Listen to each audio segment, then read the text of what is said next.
తెచ్చుకున్నారు ఒకసారి చెప్పండి. అది కాదు, మీరు లేడీస్ ఉంటారు ఇళ్ళకి వచ్చి మీరు దౌర్జన్యం తలుపులు పీకునే వాళ్ళు ఏ ప్రభుత్వం చెప్పింది? మీరు ఇళ్ళల్లో ఆడవాళ్ళు ఉంటే మీరు ఇట్లా గ్యాస్ బొద్దులు ఇంట్లోకి వెళ్ళి పోయిలు ఇట్లా మీకు మున్సిపాలిటీ వాళ్ళకు ఏ అథారిటీస్ ప్రకారం మీరు కావాలంటే కోర్టు నుండి నోటీస్ పంపించాలి.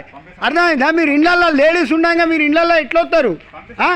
ఇళ్ళల్లో లేడీస్ ఉంటారు వచ్చి మీరు ఇట్లా చేయడానికి ఈ దౌర్జన్యం ఎవరు నేర్పిరు మీకు?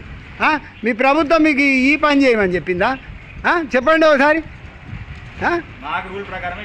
ఏ రూల్ ప్రకారం? మీ రూల్ ఏంది? ఏం రూలు చెప్పండి. ఇళ్ళల్లో మీరు లేడీస్ ఉండగా మీరు ఇళ్ళల్లో వచ్చే అధికారం ఎవరు ఇచ్చారు మీకు? మీకు అది కాదు, మీకు మీ దగ్గర మీకు ఎవరు చెప్పారు చెప్పండి ఈ దౌర్జన్యం? అది కాదు, మీరు ఇది ఇంత దారుణమైన పరిస్థితి.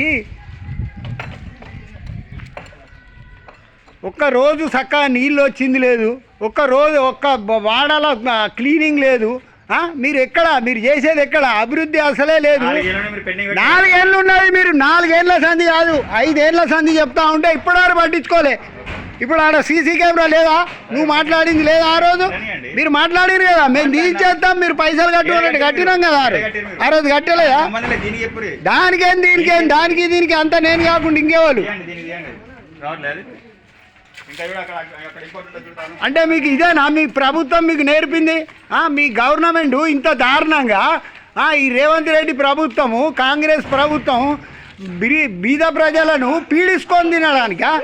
మీకు ఓట్లేసింది దేనికి?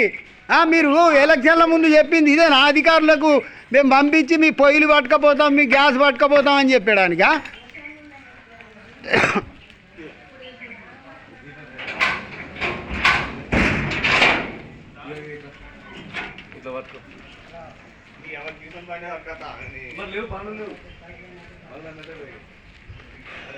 రాజు నాయక్ ఆ లెటర్లో రాసి నాకు, నువ్వు లెటర్లో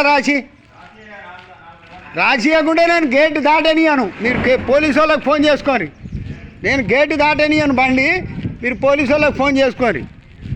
అర్థమైందా? పోలీసు వాళ్ళకి ఫోన్ చేయని.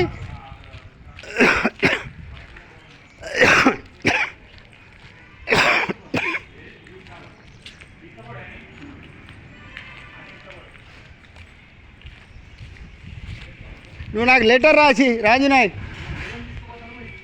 నాకు లెటర్ రాసి, నువ్వు ఫస్ట్ నాకు లెటర్ రాసి, అవన్నీ నాకు చెప్పకు. కానీ నువ్వు లెటర్ రాసి నాకు, నువ్వు లెటర్ రాసి నువ్వు నాకు లెటర్ రాసి ఇచ్చినాక నువ్వు తీసుకో. రాసి లెటర్ రాసి